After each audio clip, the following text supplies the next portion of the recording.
प्रभावी अध्ययन। क्योंकि देखो, आपके पास में अच्छी अच्छी किताबें पढ़ी है लेकिन उसको ठीक से नहीं पढ़ा है तो फिर उस सामग्री का कोई मतलब नहीं। मैंने कहा ना, महत्वपूर्ण सामग्री से भी ज्यादा ये है। क्योंकि सामग्री, एक उसी सामग्री के साथ कोई पहली रैंक लाता है तो उसी सामग्री को पढ़ के हजारों फेल भी होते हैं।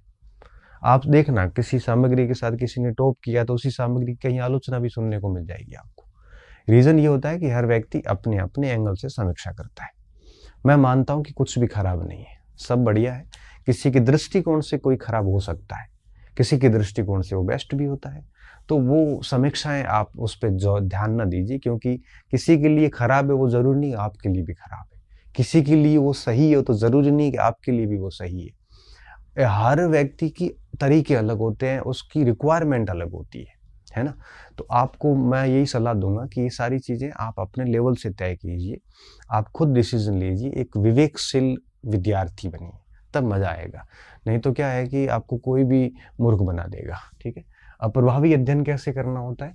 प्रभावी अध्ययन के लिए आपको कम से कम 5-6 बार रिवीजन करना होता है अपने जो भी सामग्री है। अगर आप ऑथेंटिक किताबें पढ़ते हैं तो थोड़ा रिवीजन मुश्किल होता है, क्योंकि बड़ी बड़ी किताबों को 5-6 बार पढ़ना कोई आसान कार्य नहीं होता। तो ऑथेंटिक किताबों से आप शॉर्ट नोट्स बनाइए, तभी किया जा सकता है। और बाकी गाइड है, नोट्स पढ़ रहे हो तो उसका आराम से किया जा सकता है। 5-6 बार रिवीजन बहुत ज़रूरी होता है, नहीं तो कुछ भी याद नहीं रहेगा। जितना ज़्यादा रिवीजन होगा उतनी चीज़ें याद होती जाएगी, जितना अधिक रिवीजन होगा उतनी एक्यूरेसी आपकी बढ़ती जाएगी। ये बहुत ज़रूरी है, इसके बिना आपकी अध्ययन कंप्लीटली फेल है। मैं तो ये कहता हूँ कि जो बच्चे कोर्स पढ़ ले और 5-6 बार रिवीजन कर ले, और उसका स्मृति लेवल कितना भी कम क्यों ना हो, लेकिन आप देखना वो परीक्षा में बहुत अच्छा करके आएंगे। क्योंकि रिवीजन ज़्यादा होगा तो एलिमिनेशन पावर इतनी तगड़ी हो जाती है कि बच्चा आराम से 3 विकल्प गलत करके उत्तर निकाल लेता है। रिवीजन जितना अधिक होगा, याद भली मत हो, लेकिन 4 विकल्प में से 1 विकल्प निकालना वो बहुत अच्छे से उसको आ जाता है। उसके कंसेप्ट इतने क्लियर हो जाते हैं कि बड़े आराम से वो उत्तर निकाल लेता है। ये बहुत ज़रूरी है। दूसरा, प्रभावी अध्ययन के लिए चाहिए अभ्यास।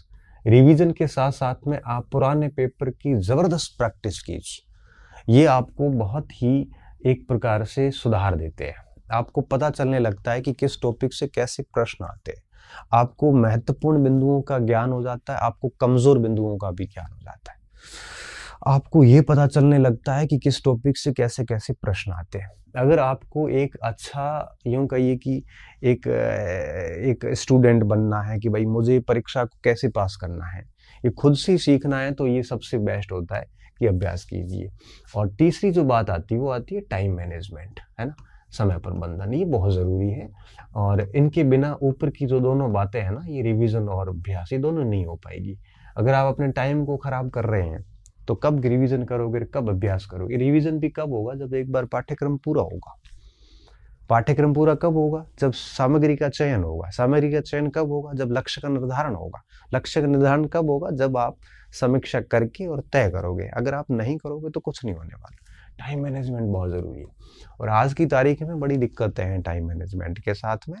भटकाव के रास्ते बहुत है, मोबाइल की दुनिया हो गई, खूब सारे लोग हैं, दोस्त साथी, लाइब्रेरी वगैरह ग्रुप बन जाते हैं, फिर निरर्थक डिस्कशंस होते हैं, बिना फालतू की बातें होती है, किसी को डरा दिया जाता है, फिर कहता है तेरी डिग्री वैलिड नहीं होगी, कोई कहेगा कि पेपर ऐसे होते हैं, कोई कहेगा कि सीधी फर्स्ट ग्रेड की मत कर, कोई कहेगा कि वो टीचर खराब है, कोई कहेगा कि ये किताब खराब है, वो बढ़िया है। इस पावर में फालतू टाइम वेस्ट करते हैं और फिर सिलेक्शन होती नहीं है, सीधी सी बात है।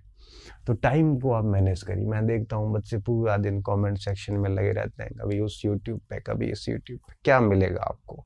सब अपनी अपनी दुकानें चला रहे हैं, सब अपने अपने बिजनेस चला रहे हैं। आप उनके नीचे क्यों फालतू परेशान भटक रहे हैं? ठीक है, आपके काम की कहीं चीज़ है वो पकड़ लो, पकड़ के अपना काम करिए। ज़्यादा इधर उधर भटकने से आपका टाइम वेस्ट होता है, इससे ज़्यादा किसी को कोई लॉस नहीं हो रहा है। आप किसी YouTube चैनल के नीचे जाके किसी के खिलाफ लिखोगे, किसी के खिलाफ अच्छा लिखोगे, कोई नहीं पढ़ता उसको। आप वहाँ पे यूं ही 10-10, 20-20 मिनट ऐसे दिन में 15 कमेंट करते होंगे तो 3 से 4 घंटे खराब करते हो। फिर उन कमेंट के आप रिस्पॉन्स भी पढ़ते होंगे, फिर आप उस कमेंट के लिए मेहनत भी करते होंगे। आप फिर आपकी एनर्जी भी खराब हो गई, उस रिस्पॉन्स में आपको किसी ने कुछ कह दिया तो फिर आप उसको कुछ कहोगे, यूँ फालतू 2 घंटे क्यों खराब करते हो। और ये होता है, ये मैं देखता हूँ कई बार कि इस तरह से बच्चे अपना टाइम खराब करते हैं। मैं तो सिर्फ ये कहता हूँ अपनी प्लानिंग बनाइए, अपना सिलेबस लीजिए, सब अच्छे हैं, अब कोई बुरा थोड़ी ना इस दुनिया में, सब अपना अपना काम कर रहे हैं। आप किसी से असंतुष्ट हैं तो ठीक है ना, आप उसको मत फॉलो कीजिए। आप किसी से संतुष्ट हैं तो उसको फॉलो कीजिए, फिर आप उससे पढ़िए, अच्छे से मेहनत कीजिए और पूरा दिन अपना पढ़ाई में लगाइए। इस तरह से आप फुटबॉल बने रहेंगे, कभी उधर कमेंट में इधर उधर, तो आप डेफिनेटली एक सीरियस स्टूडेंट नहीं है। क्योंकि जितने आरपीएससी को चाहिए, जितने पदों की भर्ती आएगी, उतने बच्चे सीरियसली पढ़ रहे हैं। बाकी तो क्या है कि 10, 12, 20 लाख लोग हैं, तो कुछ लोग तो ऐसे ही होते हैं जिनको पढ़ना होता नहीं है ना, पेड स्कीमर होते हैं, जो केवल और केवल इधर उधर उनको घूमना होता है। ठीक है, आप इन चीज़ों से बचिए और अपने टाइम को मैनेज कीजिए, पूरा टाइम पढ़ाई में दीजिए। ठीक है, कभी कभार आपको कुछ चीज़ की ज़रूरत पड़ती है तो वो ज़रूरत की चीज़ यूट्यूब पे, टेलीग्राम पे निकालिए, उससे अपना कंटेंट फ़ायदा ले लीजिए और उसको फिर ऑफ कर दीजिए बस।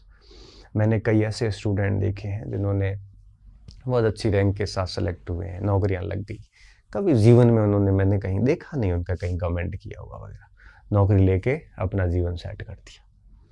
और कुछ ऐसे लोग देखे हैं, कई 5-6 साल से देख रहा हूँ, जिनके कमेंट लगातार आते हैं मेरे मैसेज बॉक्स में भी, कई और जगह भी आते हैं, बस वो भटक ही रहे, नौकरी लग नहीं रही। लगेगी कहाँ से बेटा, पूरा दिन अपन टाइम वेस्ट करेंगे तो नौकरी नहीं लगेगी।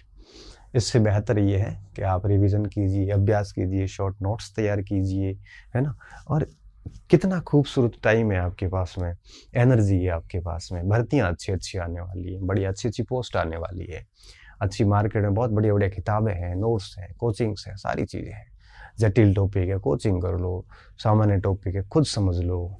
एनर्जी को क्यों ना अच्छी जगह ही प्रोडक्टिव कार्य में यूज़ करो कि आपको किसी को पूछना ही नहीं पड़े, आप खुद समझदार बन जाओगे, है ना। तो इन बातों का ध्यान रखें, बाकी भर्तियाँ खूब आएगी। आप इतनी बात करने के बाद मुझे लगता है कि आप अपना काम शुरू कर देंगे। बस मैं इतना कहूँगा कि जब भी धावक दौड़ता है तो 3 चीज़ें बोली जाती है, ऑन योर मार्च, सेट और गो। अभी तीसरा पॉइंट बोलना बाकी रहा है, बाकी गो कहना शेष है। अब आप उस स्थिति में, भागने की स्थिति में है, तो भर्तियाँ कभी भी आ सकती हैं, 1-1.5 साल बाद परीक्षाएं होगी।